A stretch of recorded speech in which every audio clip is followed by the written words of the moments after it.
Todo animal faz excreção, mas será que todos excretam do mesmo jeito?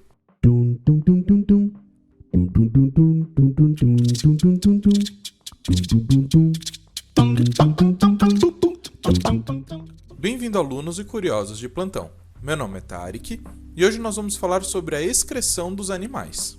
Todo ser vivo tende a se manter em homeostase, que é a capacidade que um organismo tem de manter um meio interno em estado de equilíbrio dinâmico. Essa homeostase ela é essencial para a vida e para a manutenção de um meio equilibrado que depende tanto do sistema excretor quanto do sistema digestório e circulatório.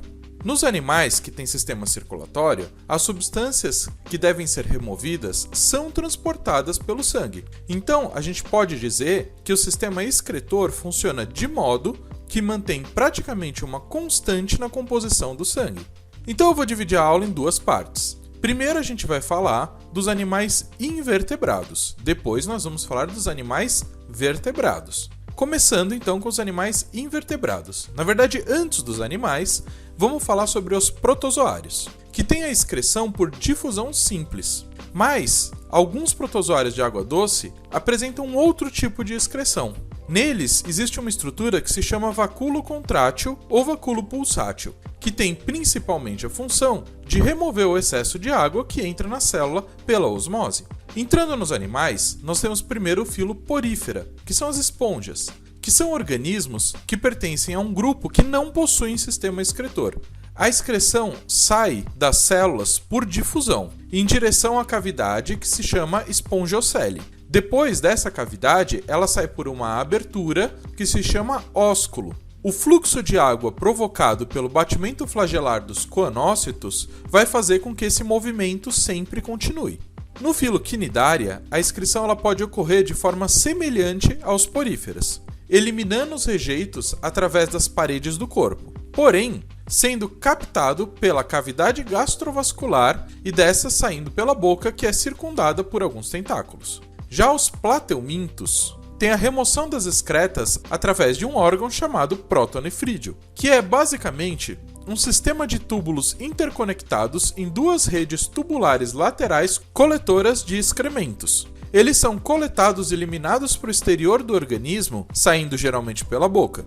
Devido ao fluxo de água que é causado pelo batimento dos cílios existentes nas células flama, ou também chamadas de solenócitos, a maior parte do CO2 e da amônia é excretada através de difusão. O filo nemátoda é o próximo, que apresentam dois tipos de sistema excretor, o simples e o duplo.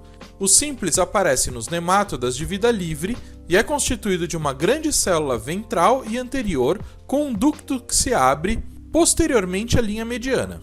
No sistema duplo, também é conhecido como tubos em H. Existem dois canais que correm ao longo das linhas laterais. Na parte anterior, os dois tubos se unem formando um único, que se abre em uma linha mediana ventral. Cada túbulo é constituído por uma única célula canaliculada. As paredes dos túbulos absorvem por osmose esses rejeitos que são enviados para o poro excretor. Os moluscos fazem a excreção por metanefrídeos.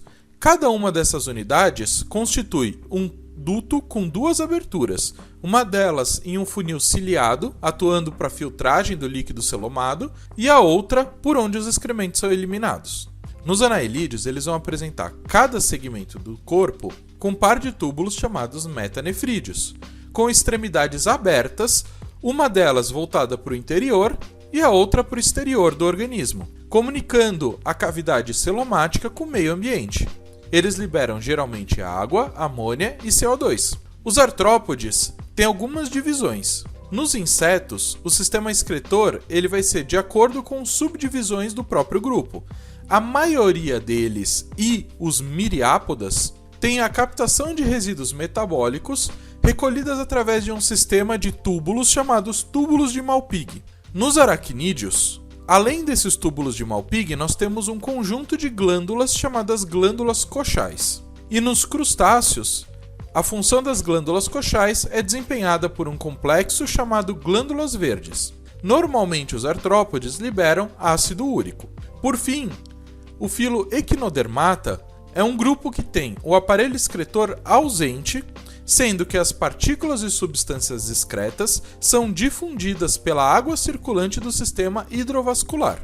Agora, com relação aos animais vertebrados, todo tipo de excreção que é proveniente de algum tipo de interação por aminoácidos é classificada em 3 grupos, começando pelos amoniotélicos, que são os animais que eliminam resíduos nitrogenados na forma de amônia. A amônia pode ser altamente tóxica e solúvel, faz uso de muita água, então é uma excreta muito comum em ambientes aquáticos. Peixes ósseos e a maioria dos invertebrados aquáticos e larvas de anfíbios fazem esse tipo de eliminação. A eliminação de amônia apresenta como principal vantagem um pequeno gasto energético na conversão do grupo amina.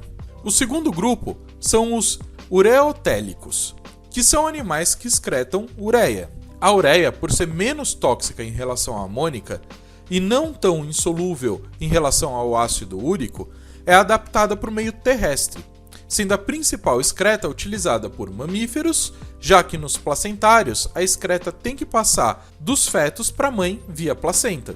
Também é uma excreta de peixes cartilaginosos, que é importante parte da sua osmorregulação, e dos anfíbios adultos. Os anaelídeos, moluscos aquáticos, répteis aquáticos como a tartaruga e mamíferos são todos considerados uroetélicos. Esse tipo de excreção demanda um maior custo energético, e esse processo promove uma certa economia de água, já que a necessidade de diluição da ureia é muito menor do que da amônia, por exemplo. Durante a metamorfose dos anfíbios, eles passam por grandes transformações morfológicas. Assim, quando eles estão em ambiente aquático, eles vão utilizar a excreta através de amônia, e quando eles se transformam em indivíduos de ambiente terrestre, eles vão passar a excretar ureia. Por fim, nós temos os uricotélicos, que são animais que excretam ácido úrico como resíduo nitrogenado. O ácido úrico é o composto menos tóxico e mais insolúvel, sendo muito adaptado para evitar a perda de água. Sua baixa toxicidade também torna ideal para animais ovíparos e permite que as excretas se acumulem por mais tempo no corpo do animal sem afetar tantos danos quanto os outros dois que eu comentei agora. Por eles terem menos perda de água e baixa toxicidade, é um composto principal para a excreta de aves, répteis e insetos. De todos os processos de excreção de resíduos nitrogenados, a do ácido úrico, mesmo que necessite pouquíssima água para diluição, tem o maior gasto energético para ser produzida. Esse fato é plenamente compatível com a vida em ambiente escasso de líquidos e que se relaciona com a permanência de embriões no interior de ovos adaptados para o seu desenvolvimento. E com isso a gente encerra a aula. Eu espero que vocês tenham gostado do vídeo, não se esqueçam de curtir e compartilhar, e lembrem-se que toda semana temos um novo vídeo para você saber um pouco mais sobre a biologia. Então se inscreve no canal e ativa o sininho para sempre receber novas notificações. Muito obrigado!